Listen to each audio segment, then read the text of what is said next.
Hey everyone, today's topic is between the importance of traditional and contemporary worship, how they're important and what kind of roles they play in today's churches. Now, there's been a big issue in the past with which one is more important. However, they both serve significant roles in churches today. Um, the reason why I chose this topic is because this is eventually going to be the field that I choose to work in. I love music, I love worship, and I want to do both. Now, a little bit of background on churches. Unfortunately, as found in a survey conducted by Lifeway Research, 60 to 70% of young adults leave church by the time they're in their early 20s. What's the reasoning behind this? They have nothing to relate to music, sermon, the people in the church, etc. Now, how do these various forms of worship compensate? How do they help with this? They provide that relatable source. Now, we're going to look at some things about what exactly worship is, its purpose, how we worship, what does worship actually mean, and then what other forms of worship are there to help out with these two genres.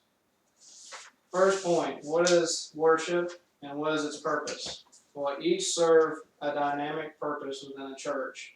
Contemporary worship, you usually see a stage, lights, several singers, a band singing, basically, and it appeals mainly to the younger generations.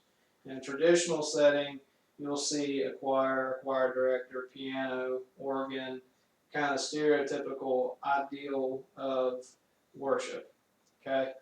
Now, the main purpose of each of these, and they fulfill it immensely, is to reach those outside the church and bring them closer to God.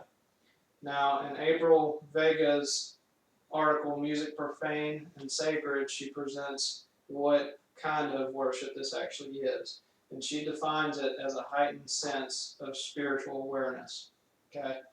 Now, the way these help with this is that they initiate a closeness with God. You feel closer with God when you worship, and it unites the church and other churches around the world.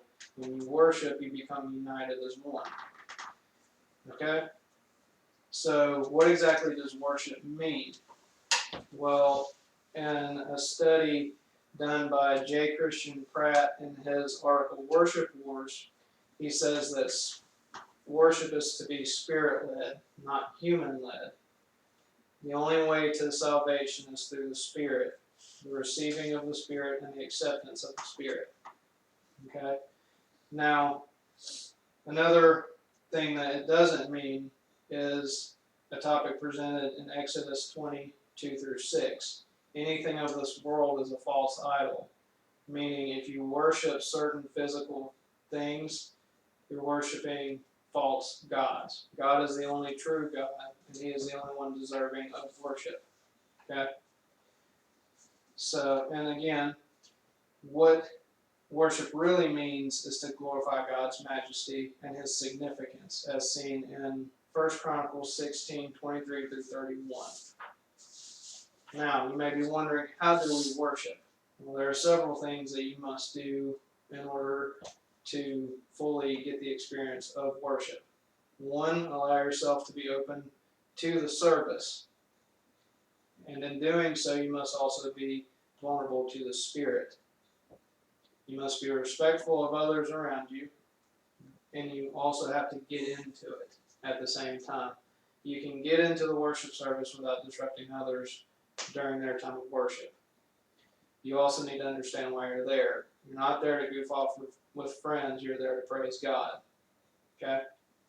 Now, my final point, what other forms of worship are there and how do they correlate with traditional and contemporary worship?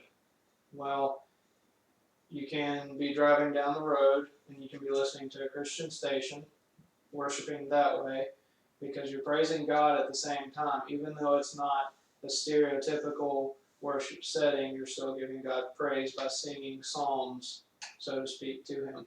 Okay? In addition to that, they correlate with traditional and contemporary worship as a separate genre, a subgenre, by beginning the process to be more open to the Spirit. It helps initiate a sense of Christ outside of the church, and it manifests a spiritual connection with all involved. In conclusion, both of these types of worship are relevant because they provide a relatable environment with music, relevant topics to the lives of those in the congregation, and includes similar ages of specific demographics. And it also incorporates universal interests. So, to sum up, traditional and contemporary worship are important because they introduce God and they introduce salvation. One is no more important than the other. Thank you.